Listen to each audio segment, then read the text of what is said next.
कार्यक्रम के पुण्यार्जक है प्रबंधकारी कार्यकारिणी एवं ट्रस्ट समिति, रजत मंदिर निर्माण कमेटी, निकटवर्ती जैन समाज, श्री दिगंबर जैन अतिशय क्षेत्र बंधा, जिला टीकमगढ़, मध्य प्रदेश।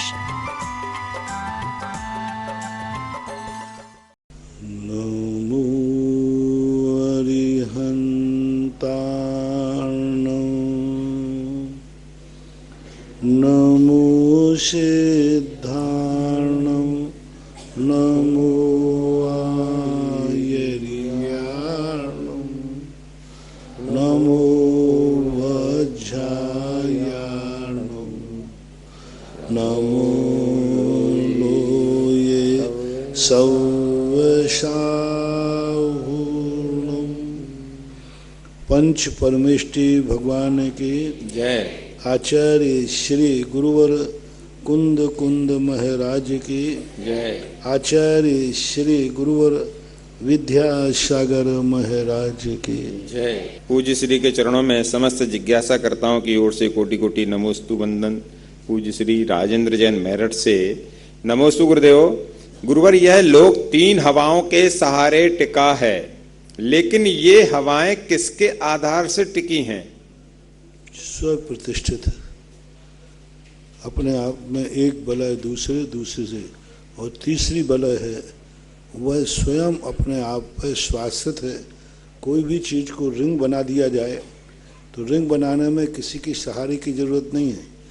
बिना पिलर का हावड़ा ब्रिज बना, कितना लंबा चौड़ा बना, बीच में कोई पिलर नहीं है, तो वहाँ एक एंगल दूसरे एंगल को सहारा देता हुआ अपने आप में चलता है। स्वतः ही स्वप्रतिष्ठित। वैभव काला सूरत भटार से नमोस्तु गुरुदेव। गुरुदेव, ये पिछी परिवर्तन क्यों किया जाता है? तुम कपड़े का परिवर्तन क्यों करते हो? वो उसके उपयोग के लायक नहीं रहता। जिस पर्पस से आपने कपड़ा बनाया था, शर्ट बनाई थी, वो अब उसके योग्य नहीं रही। इसी प्रकार पिछी जिसके लिए हमने पिछी ली थी, जीवों को परिहार करने के लिए, बचाने के लिए, अब वो उसके योग्य नहीं हुई, क्योंकि वो कठोर हो जाती है, इसलिए जीवों के दुख देने में कारण बनती है, इसलिए परिवर्तन किया जाता है। संजय मीना जैन आधारताल जबलपुर, भगवान नमोस्तु। गूढ़ ब्रह्मचारी कौन होते हैं? गूढ़ ब्रह्मचारी का अर्थ होता है जो अपने आप में सामान्य रूप से गृहस्थों में, परिवार में रहते हैं। उनका अभी ब्रह्मचर्य व्रत है नहीं, लेकिन ब्रह्मचर्य हैं। जैसे जो विद्यार्थी होते हैं, विद्यार्थी को गूढ़ ब्रह्मचारी कहते हैं। एक ब्रह्मचर्य व्रत होता है कि जो ब्रह्मचारी हैं हमेशा के लिए। गूढ़ ब्रह्मचारी का अर्थ उनका ब्रह्मचर्य व्रत गुणस्थान रूप नहीं है, विशुद्ध रूप नहीं है, पर्पस के लेकर पढ़ाई तक के लिए मेरा ब्रह्मचर्य व्रत है, शादी के पूर्व तक मेरा ब्रह्मचर्य व्रत है, गुरुकुल में जब तक मेरा ब्रह्मचर्य व्रत है, ये कहलाता गूढ़ ब्रह्मचर्य। राजीव जैन अमरपाटन, मेरे आराध्य महाराज को नमोस्तु। महाराज श्री विद्याधर जो हैं सुमेरु पर्वत के आगे जा सकते हैं क्या? जा सकते हैं, विद्याधर जाने में कोई बाधा नहीं है। रमेश जी काला हैदराबाद से निरापक मुनि पुंगव श्री के चरणों में कोटि सा नमोस्तु। गुरुवर, नवीन गृह प्रवेश पर सामूहिक भोजन में आमंत्रण पर क्या हमें भोजन करना चाहिए? करें तो क्या दोष है? कहीं पढ़ा था कि घर की सुंदरता की तारीफ भी नहीं करना चाहिए, दोष लगता है, तो हमें क्या करना चाहिए? तुम कौन हो पहले ये तो बताओ। महाराज हो के, आड़िका हो के, छुल्लक हो के, ये लक हो के, कौन हो? ग्रस्त हैं। ग्रस्त हैं तो फिर गृहस्थी में तो तुम्हारे परस्पर में व्यवहार है। तुम अपना घर मकान बनाओगे तो वो नहीं आएगा, सीधी बात है। तो गृहस्थिक जीवन की परंपराओं में कुछ ऐसे हैं जिनमें परस्पर में एक दूसरे की खुशी में शामिल होने का व्यवहार माना जाता है। अर्चना जैन अजमेर से महाराज श्री के चरणों में त्रिवार नमोस्तु। महाराज श्री, आपने जो बीजाक्षर की जाप बताई है आदिनाथ पार्श्वनाथ महावीर स्वामी की, मैं सुबह एक बार मंदिर में कर आती हूँ और फिर एक बार शाम जब आरती करते हैं तब करती हूँ, मतलब दीपक जलाते हैं तब करती हूँ, उसमें कोई दोष तो नहीं है क्या? सुबह कर लेती हूँ और शाम को भी कर लेती हूँ, दीपक जला के आरती करती हूँ। ये 3 ओम जो बीजाक्षर की आदिनाथ पार्श्वनाथ भगवान की बताए ना, बीजाक्षर लगा के वो जाप, कोई बात नहीं, कर सकते। श्रीमती चंदा आष्टा मध्य प्रदेश से, परम पूज्य मेरे आराध्य महाराज के चरणों में नमोस्तु। जिज्ञासा यह है, सामायिक से मोक्ष की प्राप्ति कैसे होती है? एक अविरत श्रावक सामायिक का अभ्यास किस प्रकार, कैसे और कम से कम कितने घड़ी करना चाहिए, मार्गदर्शन करें। अविरत को तो सामायिक अभ्यास रूप में है, उसकी मर्जी पड़े जितना करे। अविरत समय दृष्टि तो सामायिक तो क्या, प्रतिमा योग धारण करते हुए भी पाए गए। भरत चक्रवर्ती ने एक दिन 9 दिन की सामायिक की थी, निर्जल आहार जल का उपवास करके 1 दिन से 9 दिन तक निरंतर ध्यान में बैठा रहा। शेष सुदर्शन अष्टमी 14 का प्रतिमा योग धारण का 2 रात्रि और 1 दिन, 1 दिन पूरा और 2 रात्रि, यानी कितने हो गए, 12 से 36 घंटे तक वह प्रतिमा योग के लिए बैठते थे। तो गृहस्थ की तो अविरत समय दृष्टि की इच्छा के ऊपर है, जितना कर सकते। सामयिक का जघन्य काल 48 मिनट है। महक जैन भोपाल, नमोस्तु महाराज जी। अगर किसी ने फलों में केले का त्याग किया है तो क्या उसका कच्चे केले का भी त्याग होगा, सब्जी बनती जिससे? आप कहते ना केले का त्याग है, लेकिन केला चिप्स, केले का त्याग है, केले की रोटी नहीं। फिर तो देखो, केला यदि है तो केले की सभी वस्तुएं त्याग होना चाहिए। फिर उसमें यदि वो नियम ले ले कि भाई कच्चा खाऊंगा, पक्का नहीं खाऊंगा, तो वो उसकी इच्छा है। विजय जैन मुंबई, मुनिश्री के चरणों में नमोस्तु। महाराज श्री, इनके प्रश्न विशेष होते हैं और इनके शब्दावली थोड़ा सा वो क्लियर नहीं रहती है। क्या हर मनुष्य के अंतरंग में केवल ज्ञान स्वाभाविक होता है या उसे अन्य से अर्जित भी करना पड़ता, अन्य से अर्जित भी करना पड़ता है? फर्क है बस इतना कि ये आम व्यक्तियों में दबा है या ढका होता है? शक्ति होती है, ज्ञान की 5 शक्तियां हैं। अब उसमें से कौन सी शक्ति प्रकट करना है, एक ही शक्ति प्रकट होती है एक समय में। केवल ज्ञान की शक्ति प्रकट होती नहीं, केवल ज्ञान की शक्ति प्रकट की जाती है। उस शक्ति को रोकने वाला सर्वघाती प्रकृति है केवल ज्ञानावरणी कर्म, और वो उस कर्म को अभिव्यक्ति को रोकता है, इसलिए प्रकट की जाती है। कुशल जैन, सिटी सन्मति नगर, डिस्ट्रिक्ट मुर्शिदाबाद, वेस्ट बंगाल। आज दुनिया के सबसे अमीर आदमी के नेटवर्थ 15 लाख क्रॉस का है, पर मैंने सुना है, ये आ गया क्या पहले? पर हमने सुना है चक्रवर्ती का धन वैभव इससे भी असंख्यात गुना ज्यादा होता है, तो क्या ये सच में ऐसा है? क्या इस प्रकार के ये तीर्थंकर के अलावा चक्रवर्ती से अधिक धन वैभव किसी पास नहीं हो सकता? नहीं हो सकता। जितना तुम्हारे सबसे बड़े आदमी के पास है ना, उतना तो चक्रवर्ती के छोरे छपाटों का जेब खर्च होता है। हाँ, यहाँ तो तुम गिनती कर रहे हो, वहां तो गिनती ही नहीं है, अक्षय निधि है, गिनती ही नहीं है। कितना वो लुटाते हैं, कितना धन करते हैं। एक बार भगवान की वंदना करने गया तो जितना तुम्हारे सबसे अमीर आदमी के पास है उतने कीमती रत्न तो वो एक बार में चढ़ा के आ गया। वे रत्न आज आ जाएं तो सारे विश्व की पूरी संपदा भी उसके सामने कहीं नहीं लगती। 6 खंड का स्वामी है, कोई साधारण थोड़ी है। आज पूरा विश्व भी 6 खंड के बराबर नहीं है, तो उसका बहुत बड़ा वैभव होता है। उसके वैभव के बराबर कोई दुनिया में हो ही नहीं सकता। राजाओं में। निर्मल जैन अशोकनगर, नमोस्तु गुरुदेव। प्रशस्त निदान कौन से गुणस्थान तक होता है? क्या मुनिराज को होता है? क्या कोई मुनिराज निदान कर लेते हैं तो वह निदान 6वें गुणस्थान में होता है या पहले गुणस्थान से, उस गुणस्थान से गिरकर पहले गुणस्थान में आ जाते हैं? निदान प्रशस्त कहाँ लिखा है?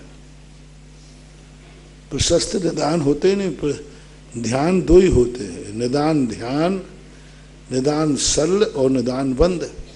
तो निदान बंद और निदान सल तो ये तो अप्रशस्त है ही, ये तो मिथ्या दृष्टि को होते हैं। अब रही बात निदान ध्यान, तो निदान ध्यान यदि प्रशस्त होता तो आर्त ध्यानों में 3 आर्त ध्यान मुनि महाराज को हो सकते हैं, लेकिन निदान नहीं होता। तो प्रशस्त ध्यान निदान क्या होगा? प्रशस्त में क्या, संसार के वैभव को ही प्राप्त कराने वाला निदान होता है। प्रशस्त और अप्रशस्त के भेद हमने सुने नहीं। वंशिका जैन, सरस्वती कॉलोनी, कोटा से, नमोस्तु महाराज जी। आत्मा और मन अलग अलग हैं क्या? आत्मा और मन अलग अलग हैं क्या? क्या मन पुद्गल शरीर का अंश है या आत्मा को ही मन कहते हैं? क्योंकि मन, वचन और काय की शुद्धि में आत्मा का नाम नहीं लिया गया। महाराज जी जिज्ञासा का समाधान करें। मन 2 प्रकार का, आत्मा एक ही प्रकार की होती है। मन 2 प्रकार का, द्रव्य मन और भाव मन। भाव मन जो है वो उपयोग की ही एक विशेष दशा का नाम है, और द्रव्य मन जो है वो पौद्गलिक होता है। इसलिए द्रव्य इंद्रियां, भाव इंद्रियां, भाव इंद्री ज्ञानात्मक है और द्रव्य इंद्री पौद्गलिक है। तो 2 मन के रूप मानना, जैसे आँख पौद्गलिक है लेकिन आँख का देखने का क्षयोपशम उपयोग भाव इंद्री ज्ञान का रूप है, ऐसे ही मन में मानना चाहिए। तो मन पौद्गलिक है, लेकिन पौद्गलिक में जो विचार करने वाला है वह आत्मा नहीं, आत्मा का ज्ञान गुण है। एडवोकेट आदित्य जैन, कोटा से, नमोस्तु महाराज। महाराज श्री, भेद ज्ञान से रहित और भेद ज्ञान से सहित दोनों जीव खेद को प्राप्त होते हैं या नहीं होते? भेद ज्ञान बिना सहज मोक्ष होता कि नहीं होता? भेद विज्ञान का अर्थ क्या है? ये उपाधि का ज्ञान, अपने से भिन्न को भिन्न मानना, भिन्न से अपने को भिन्न मानना, ये भेद विज्ञान होता है। अब भेद विज्ञान 2 प्रकार का, ज्ञानी कहता है कि धर्म से अलग हो, अधर्म को मानता है। भेद विज्ञान तो सभी करते हैं, कोई भी जीव ऐसा नहीं है जो किसी भी चीज का बहिष्कार न करता हो, किसी भी चीज को स्वीकार नहीं करता हो। जैन दर्शन का जो धार्मिक भेद विज्ञान है वो मात आत्मा स्वभाव परभाव भिन्नम, आत्मा के स्वभाव के अलावा परभाव भिन्न। अभी समाचार में ही आया था कि अपने स्वयं के परिणामों के अलावा अवशेषा जे भावा परेति, जितने भाव हैं ये सब पर रूप भाव कहलाते हैं। नविता जैन, कोटा महावीर नगर, नमोस्तु महाराज जी। पहला प्रश्न है, कृतकृत्य वेदक सम्यक दृष्टि जीव हैरान कर कहां कहां जा सकता है, मरण कर कहां कहां जा सकता है?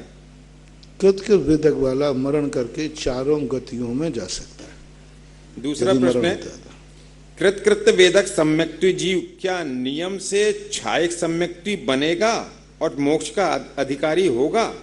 नियम से, उसका नाम ही कृतकृत्य वेदक है। वह छायक सम्यक दर्शन प्राप्त करेगा ही करेगा।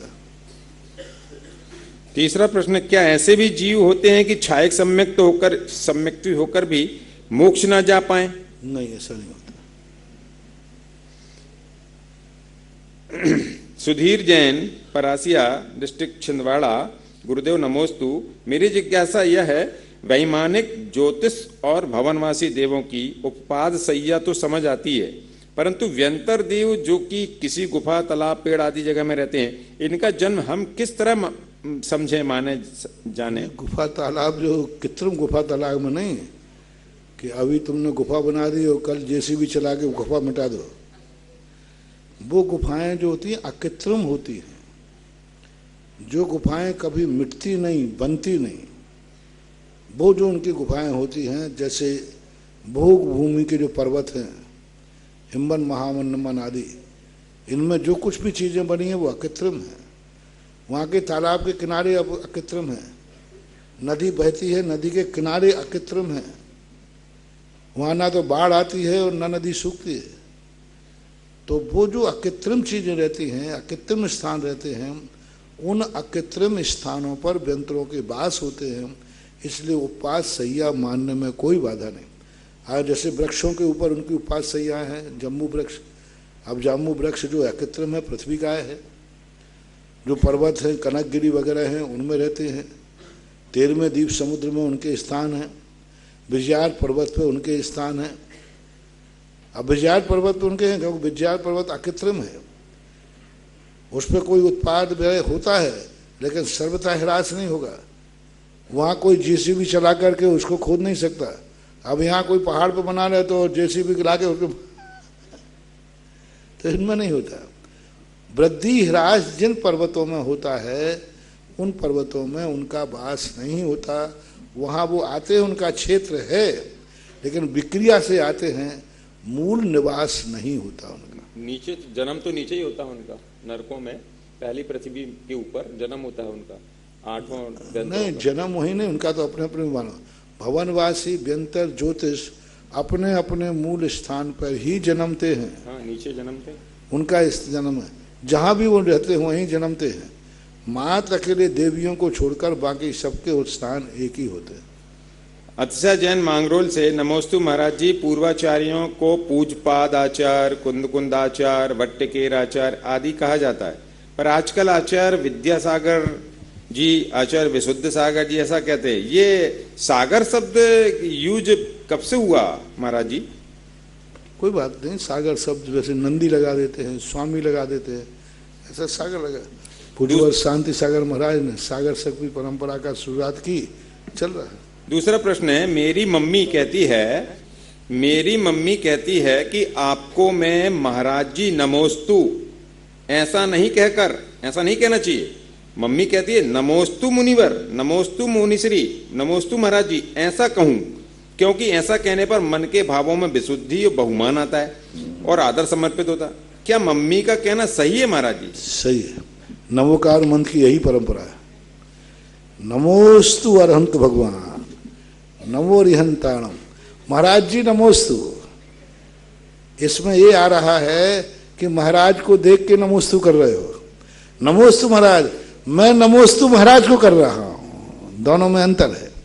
नमो रिहंताणम में शब्द यही है, अरहंत है सो नमोस्तु है कि नमोस्तु अरहंत को करना है। नमोस्तु अर्धन को करना है, ये उपादान प्रधानी है। मुझे नमोस्तु करना है इसलिए अरहंत चाहिए। अरहंत है सो नमोस्तु नहीं, अरहंत को देखकर नमोस्तु करना ये निमित्त प्रधान नमोस्तु है। और नमोस्तु देखकर नमोस्तु करना है अरहंत को, ये उपादान प्रधानी मंत्र है। तो उपादान प्रधान यानी नमोस्तु जो किया जाता है पहले, ये उपादान मुझे नमोस्तु करना है। तो किसको करना है? पहले नमोस्तु करने का भाव आया या भगवान को ढूंढने का भाव आया? नहीं, नमोस्तु। पहले मेरा नमोस्तु करने का भाव है, अब मैं किसको करूं? तो अरहंत को करूं। और उसमें क्या है, अब भगवान है सो नमोस्तु करना। पावरफुल यही है, नमोस्तु महाराज जी। ऐसा राजकुमार जैन पाटनी कांकरोली से नमोस्तु भगवान, बारंबार नमोस्तु। नमोकार महामंत्र के महात्म्य में ऐसो पंच नमो यारो आता है और दूसरा आता है ऐसो पंच नमोकारो। तो महाराज श्री इसमें कौन सा सही है और ऐसा क्यों?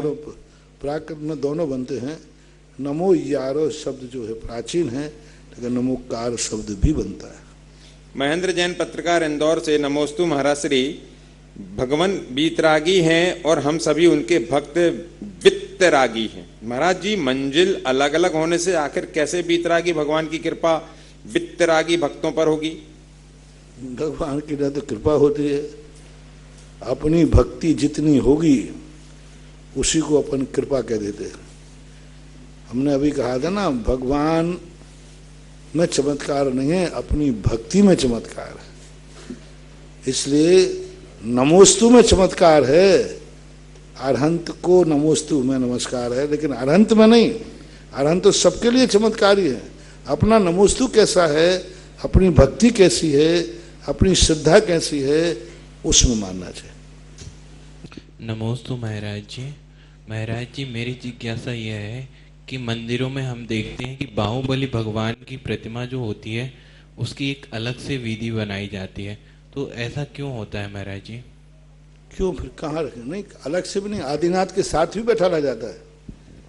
3 मूर्तियां होती हैं तो आदिनाथ के साथ बैठते हैं, और नहीं तो अलग से बना दे। बाहुबली हैं ही अलग से, उनका बाहुबली का सब काम अलग ही है, शुरू से लेकर वे अलग ही अलग तो रहे, सब काम अलग किए, तो एक अलग प्रदर्शन, जैसे कोई दोस्त विशेषता नहीं, नियामक नहीं। और महाराज जी एक और जिज्ञासा है, यहाँ मंदिर जी में सिमंदर भगवान की प्रतिमा जी हैं, तो उन पर बैल का चिन्ह बना हुआ है, तो क्या सिमंदर भगवान का बैल का चिन्ह होता है? कुछ ग्रंथों में विदेश क्षेत्र के तीर्थंकरों के कुछ चिन्ह उपलब्ध हुए हैं, हालांकि वो प्रमाणिकता की कोटि में नहीं है, लेकिन वो नादिया का चिन्ह ऐसा मानते हैं। मेरे परम आराध्य गुरुदेव के चरणों में नमोस्तु नमोस्तु नमोस्तु। गुरुदेव, मेरी जिज्ञासा है कि माया कसाय, माया शल्य और माया चारी में क्या अंतर है? माया शल्य जो होती है, माया शल्य का निरंतर माया, किसी चीज के संबंध में षड्यंत्र रचना, भोजन कर रहे हैं तो पूजा कर रहे हैं, तो माला फिर रहे हैं तो माला भी उसी को, उसको फंसाने के लिए, पूजा भी उसी को फंसाने के लिए, खाना 24 घंटे वो उसको कैसे फंसाया जाए, कैसे उसका नाश किया जाए, कैसे उसको दुर्घटना में किया जाए, छल कपट। और माया जो निदान होता है वो माया निदान कहलाता है। मैं इसका नाश कैसे करूं, मेरे पास इतनी शक्ति आ जाए, इतनी शक्ति आ जाए कि मैं इसका नाश भी करूं और ये कुछ भी ना कर पाए, ऐसा माया मिथ्या निदान। और मायाचारी कसाय जो है ये कई प्रकार की होती है, अनंतानुबंधी आदि आदि रूप से, यानी कौटिल्य भाव को मायाचारी कहते हैं। नमस्ते गुरुवर, मेरा प्रश्न ग्रस्त जीवन से है। नीतिकार ने कहा कि दाम्पत्य प्रतिकूलम चेत किम स्वर्गस्य प्रयोजनम, दाम्पत्य मनुकूलम चेत नरकम किम गृह में बितत।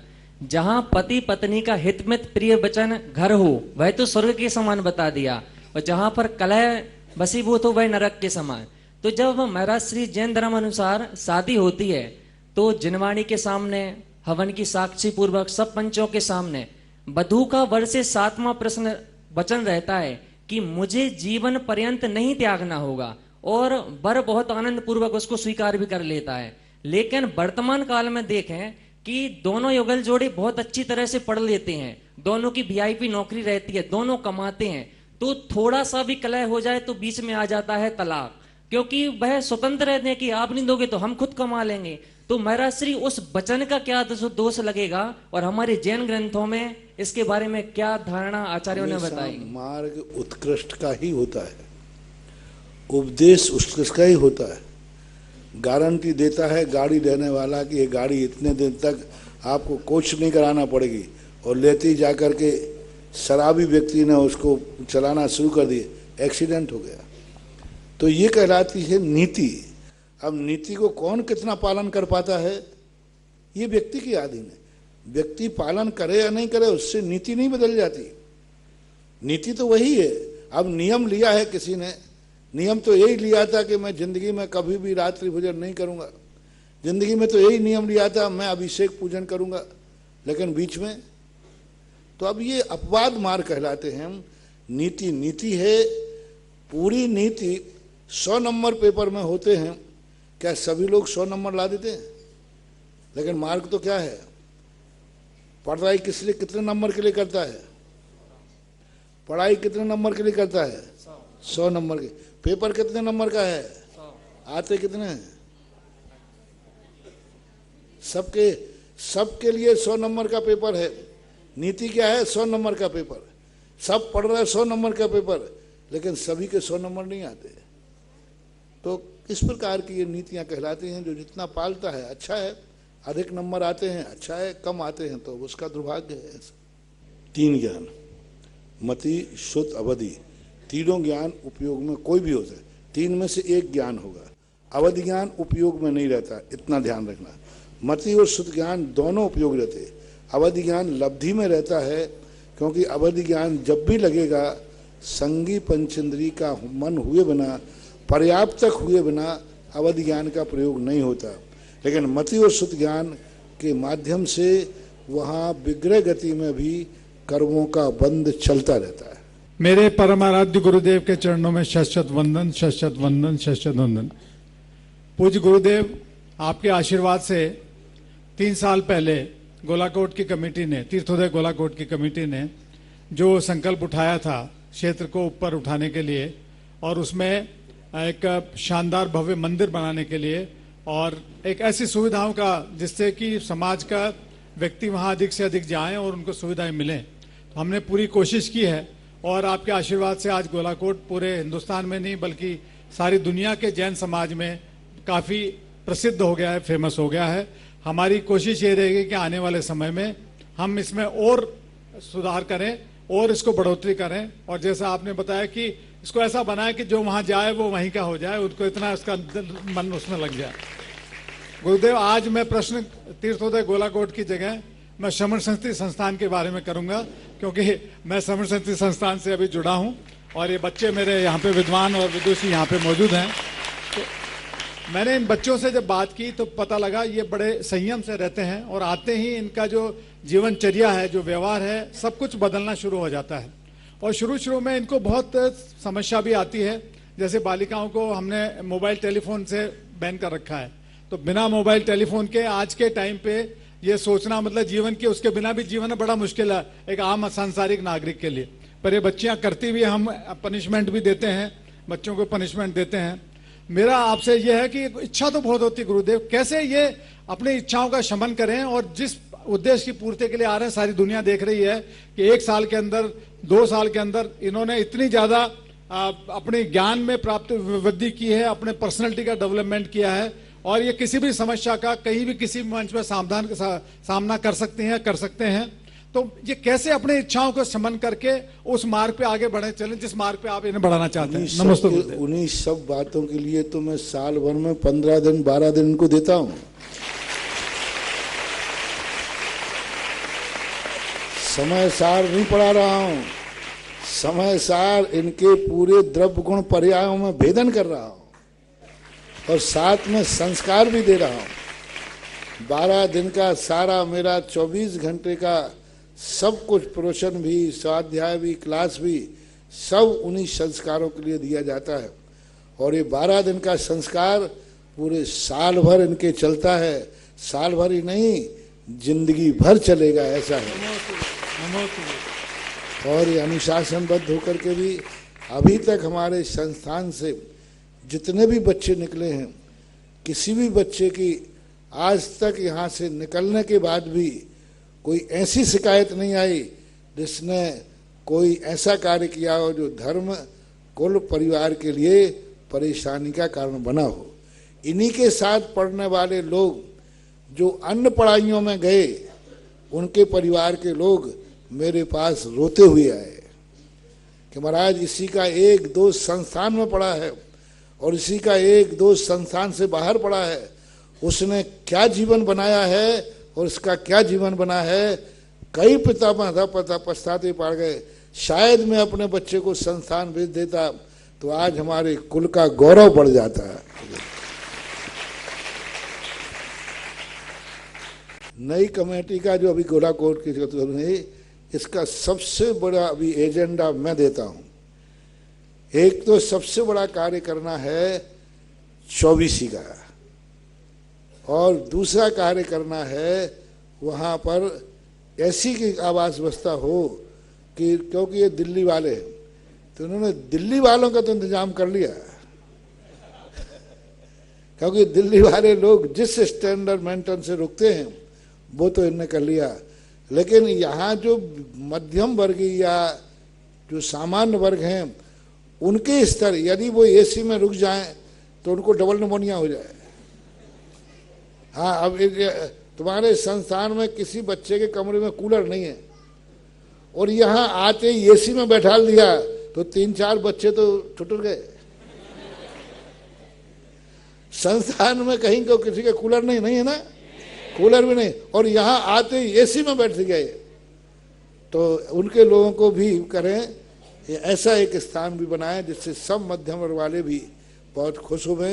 ये दो, एक विशाल अतिथि निलय और एक 24 ये दो कार्य तीर्थोदय तीर्थ क्षेत्र के मुख्य रूप से हैं। इसी आशीर्वाद के साथ एजेंडा लेकर आप लोग ठीक है। बोले परम पूज्य निरापक श्रमण मुनि पुंगव श्री सुधासागर जी महाराज की जय। गुरु जी, हम सभी को याद है जब आप ललितपुर पंच कल्याणक महोत्सव में ललितपुर में विराजमान थे, तब तीर्थोदय गोलाकोट जी से हम 2 मूर्तियां श्री पार्श्वनाथ भगवान की शुद्धि कराने हेतु ले गए थे।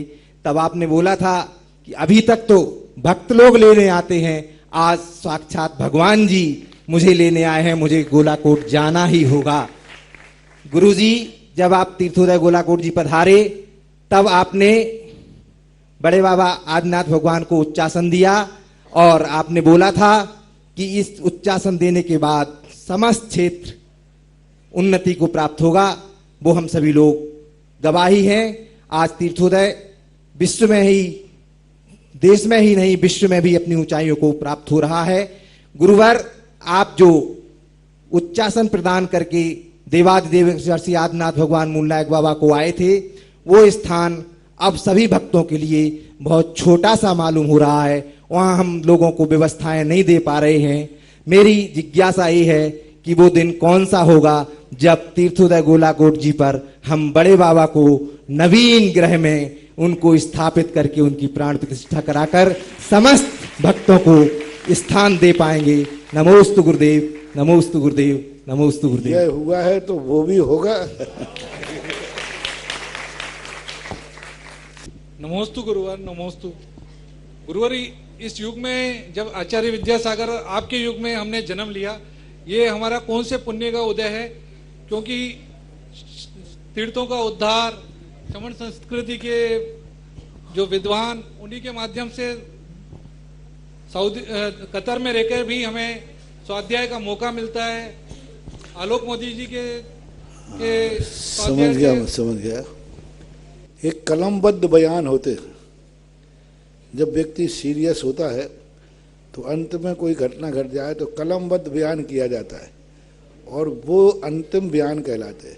इसी प्रकार पूर्व भाव में जब तुम अंतिम श्वास ले रहे होगे तब तुम्हारा एक कलमबद्ध बयान लिया गया था। उसमें तुमने भावना कही होगी कि हे भगवान, जहाँ मेरा जन्म हो वहाँ हमारे जिनेंद्र गुरु और विद्वान लोग रहें, वहाँ मेरा जन्म हो। उस कलमबद्ध बयान का परिणाम है कि ये सारी अनुकूलताएं मिलती हैं। अंतमता सुगता ये वरदान। 1720 में प्लेग नामक बीमारी आई, 1820 में हैजा नामक बीमारी आई, 1920 में स्वाइन फ्लू और 2020 में कोरोना नामक बीमारी आई। तो इसका क्या कारण है कि यह शताब्दी के अंतराल में इतनी भयंकर महामारी आती है और लाखों की जनहानि। कभी कभी होता है, कुछ ऐसी चीज़ें बनती हैं कि ये नियोग बन जाता है। इसे सिद्धांत तो नहीं कहा जा सकता क्योंकि आगम में ऐसा सैद्धांतिक वचन नहीं है। इसे काकताली न्याय कहते हैं। कभी कभी ऐसा हो जाता है। कई घरों में कहते हैं उसी दिन, कई वर्षों तक उसी दिन दुर्घटना घटती है, उसी दिन कुछ अच्छा होता है।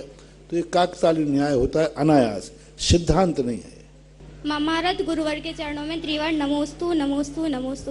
गुरुदेव, मेरी जिज्ञासा ये है कि जब सर्वशुद्ध ज्ञानाधिकार में विकल्प आदि हट जाते हैं तो एकांतवाद वालों को ये अधिकार क्यों नहीं पढ़ाया जाता? जब वे ये अधिकार पढ़ लेंगे तो सारे विवाद ही समाप्त हो जाएंगे। क्यों नहीं हो सकते? यदि वो निश्चल भाव से पढ़े, हठग्राह्यता से न पढ़े, हठग्राही होकर पढ़ेंगे तो कितना भी मीठा खिलाएं उनको, यदि जिसके मुंह में नमक की डेली रखी है तो कोई फर्क नहीं पड़ता है।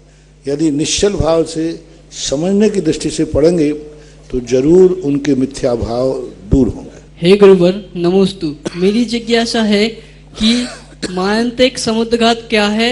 यह सभी जीवों को होता है या फिर कुछ जीवों को होता है? मायांतिक समुद्रघात सभी जीव नहीं लगते। जो जीवन में सदा अच्छे पुण्य आत्मा रहते हैं, जिनको ये मालूम है कि मैंने अच्छी गति होगी, वो नहीं करते। कुछ जीव करते हैं मारणांतिक समुद्गार। मारणांतिक समुद्गार मरण के कुछ समय पहले आत्मा विस्तृत होकर के उस स्थान को स्पर्श करके आती है जहाँ उसको जन्म लेना है। इस शरीर में भी रहती है लेकिन फैल जाती है रबड़ के समान, और वहाँ स्पर्श करके उसको मारणांतिक समुद्घात बोलते। उसके लौटने के बाद ही मरण होता है। परम उपकारी गुरुवर के चरणों में बारंबार नमोस्तु नमोस्तु नमोस्तु। महाराज श्री जिज्ञासा है कि ज्ञानी जीव जानता है और वेदन करता है, अर्थात अनुभूत करता है, तो इन दोनों शब्दों का एक साथ प्रयोग क्यों हुआ? क्या इन दोनों में कोई अंतर है? कौन में ज्ञान? ज्ञानी जीव जानता है और वेदन करता है, तो जानना और वेदन करना, इन दोनों में क्या अंतर है? दोनों में अंतर है। किसी संबंध में अपन जानते हैं, अनुभव करते हैं, ये फलानी वस्तु है। अब ऐसे मान लीजिए कोई फल है, एप्पल है, तो अपन जान रहे हैं एप्पल है और एप्पल का वो स्वाद ले रहा है, तो वेदन यानी अनुभव करना, जानना यानी उसका परिचय करना। ऐसा मेरी जिज्ञासा यह है, आलाप पद्धति के पृष्ठ क्रमांक 37 पर जहाँ जीवादि द्रव्यों के विषय में कहा, वहाँ पर बताया 21 भावास्यु जीव पुद्गलयोर मता धर्मादि नाम षोडशस्यु कालो पंचदश स्मृता।